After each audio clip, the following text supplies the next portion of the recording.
जमीयत उलमाए हिंद के आम अधिवेशन के आखिरी दिन बड़ा बवाल देखने को मिला जब सर्वधर्म संसद के कई धर्मगुरु अचानक मंच छोड़कर चले गए। पहले तो धर्मगुरुओं ने आपसी भाईचारा बढ़ाने पर जोर दिया, लेकिन जमीयत उलमाए हिंद के पूर्व अध्यक्ष अरशद मद्दी के बयान से हंगामा मच गया। कि आदम जो सबसे पहला आदमी है आसमान से उतारा, अल्लाह ने उतारा, उस आदम को कहते क्या हो? क्या हम उसको मनु कहते हैं। सही बात है, हम आदम कहते हैं, ये मनु कहते हैं। दरअसल मौलाना अरशद मद्दी ने अपने बयान में मनु को अल्लाह से जोड़ दिया। अरशद मद्दी के इसी बयान पर मंच पर मौजूद कई धर्मगुरु भड़क गए। जैन धर्मगुरु लोकेश मुनि सहित कई धर्मगुरु अरशद मद्दी के बयान के बाद मंच छोड़कर चले गए। हम जो भारतीय सर्वधर्म संसद के लोग और हमने सर्वसम्मति से, मैं अकेला नहीं, हम इसका विरोध करते हैं, मुखाबलत करते हैं। हम केवल सहमत हैं, आपस में मिलजुल के रहें, प्यार से रहें, मोहब्बत से रहें, और इसके सिवा ये जो कहानी वो मन्नू अल्लाह उसकी औलाद, ये फालतू की बातें हैं। सारा पलीता लगा दिया एकता से सद्भावना के सम्मेलन। जैन धर्मगुरु तरुण मुनि सबसे ज्यादा मंच पर नाराज दिखे। अरशद मद्दी के भाषण के तुरंत बाद तरुण मुनि ने माइक संभालते हुए अरशद मद्दी के बयान को गलत बताया और उन पर माहौल बिगाड़ने का आरोप लगा दिया। साथ ही जैन धर्मगुरु ने कहा कि हमें हमारे माँ बाप ने पैदा किया। हम तो ये कहते हैं, हमको पैदा करने वाला हमारा माँ बाप है। हमारे माँ बाप ने हमको पैदा किया है। हमको भगवान महावीर या अल्लाह ने पैदा नहीं किया है। हम उनको उससे ऊपर मानते हैं। ये फालतू की बातें उसने पैदा किया। दरअसल तरुण मुनि अरशद मद्दी की उस बात से भी नाराज थे जिसमें उन्होंने मनुष्य और आदमी की नई परिभाषा दे दी थी। हम आदम की औलाद को आदमी कहते हैं और ये मनु की औलाद को मनुष्य कहते हैं। ये मनु कुछ नहीं था दुनिया में, वो ओम को पूछते थे। मैंने कहा ओम कौन है? बहुत से लोगों ने कहा कि वो एक हवा है। मैंने कहा कि अरे बाबा, इन्हीं को तो हम अल्लाह कहते हैं।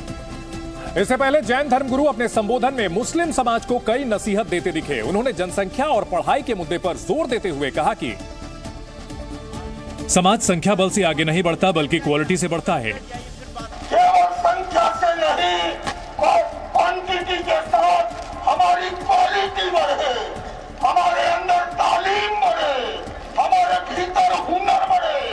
जैन धर्मगुरु लोकेश मुनि ने अपनी बात को आगे बढ़ाते हुए मुस्लिमों को एपीजे अब्दुल कलाम, मौलाना अब्दुल कलाम आजाद से सीख लेने की सलाह दी। साथ ही ये नसीहत भी दी कि सही रास्ते पर चलना समाज के लिए बेहद जरूरी है। संदेश साफ है, रास्ते चलिए, ये देश पर आंखों में दिखाएगा।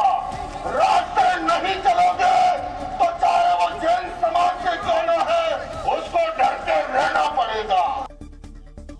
जैन धर्मगुरु के साथ ही अन्य धर्मगुरुओं ने भी मंच से समाज को आगे ले जाने पर चर्चा की और देश में धार्मिक समन्वय बनाने पर मंथन किया।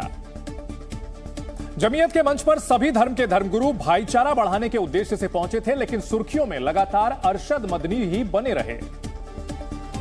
क्योंकि धर्मगुरुओं के साथ विवाद से पहले अरशद मदनी ने हिंदुओं को लेकर विवादित बयान दे दिया। 1400 साल से इस मुल्क के अंदर रह रहे हैं, हमें कभी छेड़ा नहीं गया। हमारे मजहब को नहीं, तुमने छेड़ा है तो हम तुम्हें तुम्हारे आबा वजदाद की तारीख बताते हैं। तुम्हारे आबा वजदाद हिंदू नहीं थे। अरशद मद्दी ने घर वापसी गैंग पर भी सवाल उठाया और इशारों इशारों में बीजेपी सरकार को कटघरे में खड़ा कर गए। हुकूमत बीजेपी की आई, हमने कभी ये आवाज नहीं सुनी थी। हमने ये भी सुना कि इन 20 करोड़ मुसलमानों को घर वापस करो। देश में बुलेट ट्रेन का इंतजार कर रहे लोगों के लिए एक अच्छी खबर है। जानकारी के मुताबिक देश की पहली बुलेट ट्रेन जमीन के ऊपर ही नहीं बल्कि समंदर के अंदर भी चलेगी। ये बुलेट ट्रेन मुंबई से अहमदाबाद के बीच चलेगी और इसके लिए मुंबई के बीकेसी यानी कि बांद्रा कुर्ला कॉम्प्लेक्स और ठाणे के शिलफाटा के बीच सुरंग बनाने का काम जल्द ही शुरू हो सकता है। रेलवे के मुताबिक यह सुरंग करीब 21 किलोमीटर लंबी होगी और इस सुरंग का करीब 7 किलोमीटर लंबा हिस्सा समुद्र के नीचे से गुजरेगा। इस सुरंग में 13 मीटर गोलाई वाली ट्यूब होगी जिसमें एक साथ 2 ट्रेनें आसानी से गुजर सकेंगी। बताया जा रहा है कि मुंबई से अहमदाबाद के बीच चलने वाली बुलेट ट्रेन करीब 508 किलोमीटर की दूरी तय करेगी। इस सफर के दौरान बुलेट ट्रेन की रफ्तार 300 किलोमीटर प्रति घंटे तक होगी। बुलेट ट्रेन के इस प्रोजेक्ट के लिए L&T और एफकॉन्स दो कंपनियों के बीच होड़ है और जिस कंपनी को यह कॉन्ट्रैक्ट मिलेगा वही बुलेट ट्रेन के लिए सुरंग बनाएगी। यूपी के जालौन में उस वक्त हड़कंप मच गया जब नशे में धुत युवक एक कार में फर्राटा भरते दिखे। कार चला रहे युवक ने शराब के नशे में ऐसा कोहराम मचाया कि लोगों के लिए जान बचाना मुश्किल हो गया और कार को देखकर लोग भाग खड़े हुए। कार के सामने जो भी आया नशे में टल्ली कार का ड्राइवर उसे रौंदता चला गया। भैया मैं दुकान बंद कर रहा था अपनी। गाड़ियों में मरने से बचा इन लोगों ने चिल्लाया कि भाई गाड़ी आ रही है। जब खम्भे में खली तो मैं अंदर भागा। उसने एक नहीं दो नहीं बल्कि कई गाड़ियों को टक्कर मारी और फिर जालौन के भगत सिंह चौराहे पर बनी मूर्तियों को भी तोड़ दिया। कार सवार युवकों के आतंक से पूरे इलाके में अफरा तफरी मच गई और फिर पुलिस ने अपनी जान को दांव पर लगाकर कार को रुकवाया। पुलिस ने कार सवार युवकों को गिरफ्तार कर लिया है और घटना के बाद कार को भी जब्त कर लिया गया है। अडानी विवाद को लेकर आज आम आदमी पार्टी ने दिल्ली में प्रदर्शन किया है। अडानी मुद्दे को लेकर आज आम आदमी पार्टी ने बीजेपी दफ्तर के बाहर जमकर प्रदर्शन किया। पार्टी के कार्यकर्ताओं ने इस मामले की ज्वाइंट पार्लियामेंट्री कमेटी से जांच कराने की मांग की है। उत्तराखंड के बागेश्वर में मकान की छत गिरने से भारी नुकसान हुआ। हालांकि गनीमत रही कि हादसे के वक्त परिवार के लोग खेतों में काम कर रहे थे और किसी को चोट नहीं आई। प्रयागराज का संगम तट इन दिनों साइबेरियन पक्षियों से गुलजार है। विदेशी पक्षियों को देखने के लिए कई पर्यटक घाट पर पहुंच रहे हैं। तुर्की और सीरिया में भूकंप से मरने वालों की तादाद लगातार बढ़ती जा रही है। अब तक दोनों देशों में करीब 30,000 लोगों के शव मलबे से निकाले जा चुके हैं और संयुक्त राष्ट्र के आकलन के मुताबिक यह दुनिया के पिछले 100 साल के इतिहास का सबसे भयानक भूकंप था।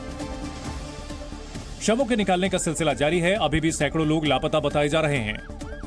भूकंप की तबाही का अंदाजा आप तुर्की में हते राज्य की राजधानी अंताकिया को देखकर लगा सकते हैं। पूरा शहर खंडहर बन चुका है। तुर्की में 80,000 से ज्यादा लोग अस्पताल में भर्ती हैं और 10 लाख से ज्यादा लोग राहत कैंपों में रह रहे हैं। संयुक्त राष्ट्र की टीम ने तुर्की में भूकंप प्रभावित क्षेत्रों का दौरा किया। What happened here on Monday, the epicenter of the earthquake, was the worst event in 100 years in this region. तबाही का ऐसा ही मंजर सीरिया का भी है। ये सीरिया के जंडारिश शहर का हाल है। मलबों और टूटी इमारतों के अलावा यहाँ कुछ नजर नहीं आता है। इन मलबों के अंदर दबे लोगों के जिंदा होने की उम्मीद बहुत कम होती जा रही है। हालांकि 6 दिन गुजरने के बाद चमत्कार भी हो रहे हैं। कई लोग अब भी जिंदा मलबों से निकाले जा रहे हैं। सीरिया में 4,500 से ज्यादा लोग मारे जा चुके हैं। जिंदगी और मौत ऊपर वाले के हाथ में है, फिर चाहे पहाड़ गिरे या भूकंप आए। सीरिया के एलेप्पो में एक छोटी सी बच्ची को मलबे से जिंदा बाहर निकाला गया और जिस वक्त उसे निकाला गया वो अपनी बहन की गोद में थी। उसकी बहन की तो मौत हो चुकी थी लेकिन वो जिंदा थी। उसके शरीर पर मलबे को हटाकर उसे बाहर निकाला गया।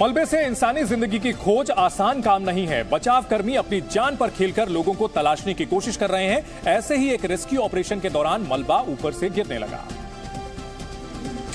उस वक्त बचाव कर्मी मलबे के अंदर फंसे लोगों तक पहुंचने की कोशिश कर रहे थे, तभी ऊपर से मलबा दरकने लगा। तुर्की के हते से आए इस वीडियो में मलबे के जमीन पर गिरने से पहले टीम के दूसरे सदस्य वहां से हटने में कामयाब रहे, लेकिन बटुहन तुगेन नाम का एक बचाव कर्मी मलबे में फंसा रहा। बाद में टगेन को उसके साथियों ने मलबे से बाहर निकाला।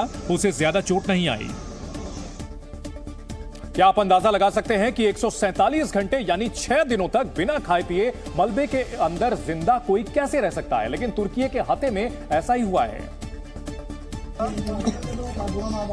जहां 10 साल की लड़की भूकंप के 6 दिन बाद रविवार को मलबे से जिंदा बाहर निकाली गई। लड़की बिल्डिंग के मलबे के अंदर फंसी हुई थी। रेस्क्यू वर्कर्स ने फ्लोर को काटकर उसमें बड़ा छेद किया और फिर छेद से बच्ची को खींचकर बाहर निकाला गया। बच्ची को स्ट्रेचर में रखकर एम्बुलेंस तक ले जाया गया। अस्पताल में उसका इलाज चल रहा है।